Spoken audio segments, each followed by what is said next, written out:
So here's Pembridge on the A44. Here today to bring one of my lads to a medieval festival. Pembridge was granted a license to hold two fairs, market fairs, in 1239.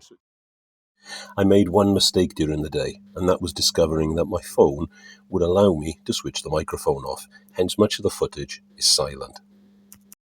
Just a warning, this video does contain reenactment images of a reenactment battle. The village alone is well worth a visit. Many of the houses are 15th, 16th century. Some of them have their origins earlier. These flowers are outside an almshouse, standing on the corner by the almshouse right here. This structure is called the Market Hall. It's a bit open-sided for me. When I arrived, there was a wedding at the church. The separate bell tower is absolutely fascinating. All this wood in the bell tower is dendro-dated to about 1206. The bell tower is actually open and you can go in. It took me a little while to work out how to do it with a camera in one hand, but that's life.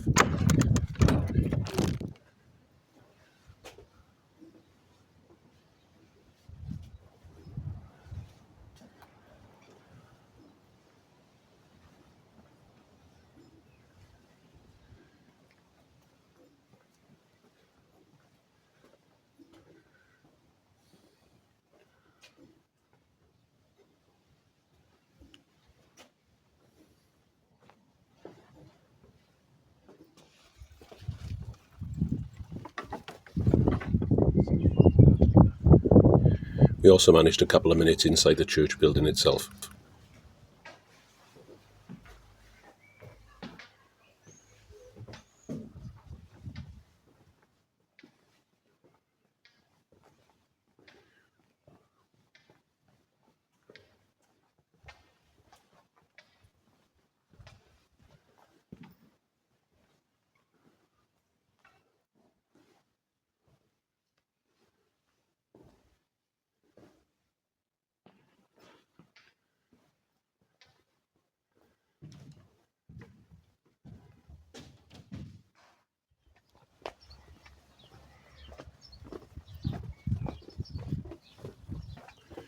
Market Hall, 1500s early.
So here we are in the village, And now we're watching a demonstration of using weapons on horseback.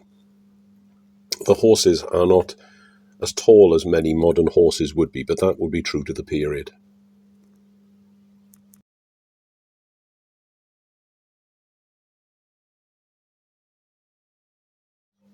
The swords being used here are both blunted and dull, and it's done very carefully.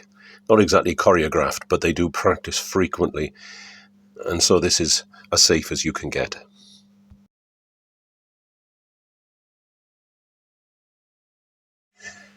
This gentleman was a mine of information about crossbows, and I only wish I hadn't somehow silenced it so that you could hear what he had to say.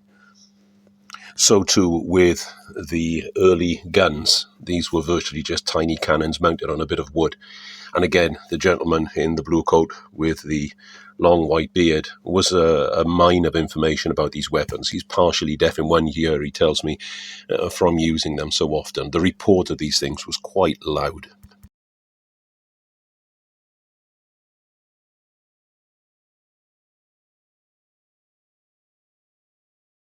This gentleman is a captain of archery from a group in Coventry, and again, he was a mine of information about the use of the longbow. This was quite amusing. The three others were training, and missing the target, he shot one straight in, and then another straight in. He narrowly missed a couple of others, but he was really very, very good.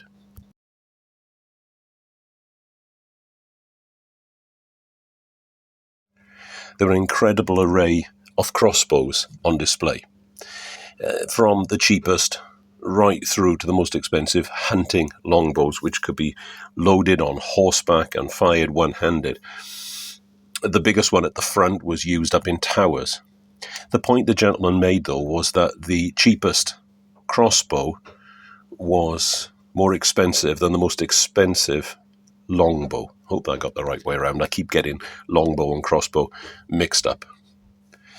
But it was an amazing amount of detail that was given.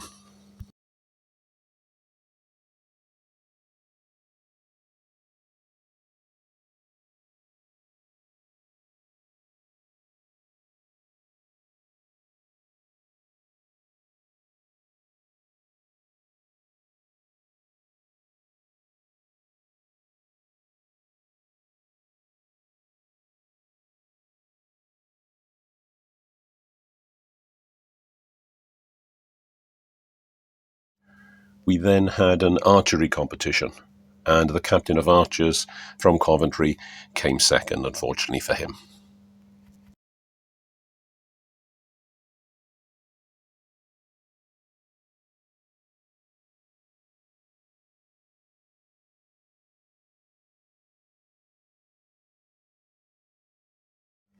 I still hadn't realised that I had to sound off, but the men were beginning to gather to march up, headed by this wonderful piper, to begin the battle reenactment.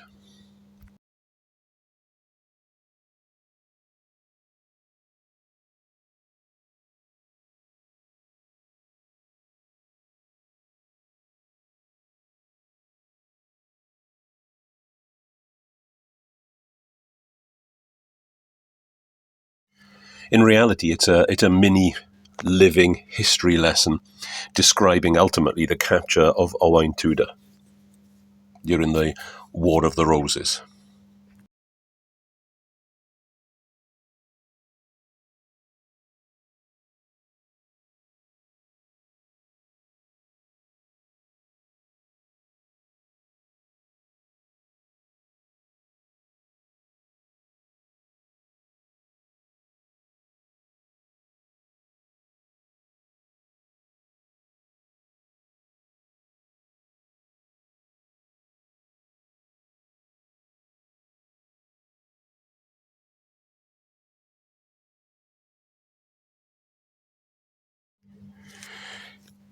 So here is the captured Owain Tudor being brought before his opponent.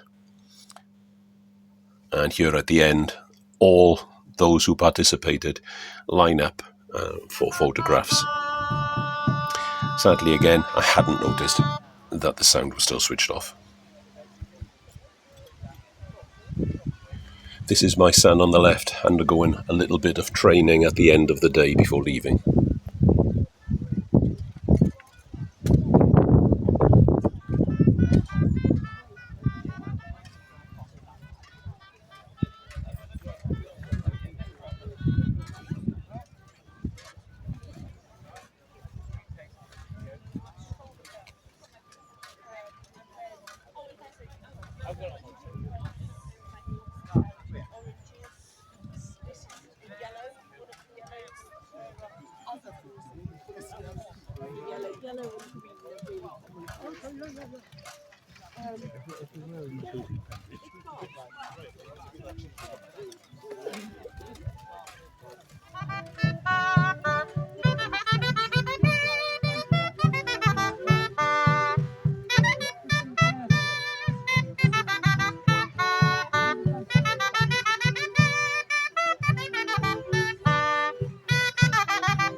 You'll notice that only when everything is over did I manage to notice the sound was off and switch it back on.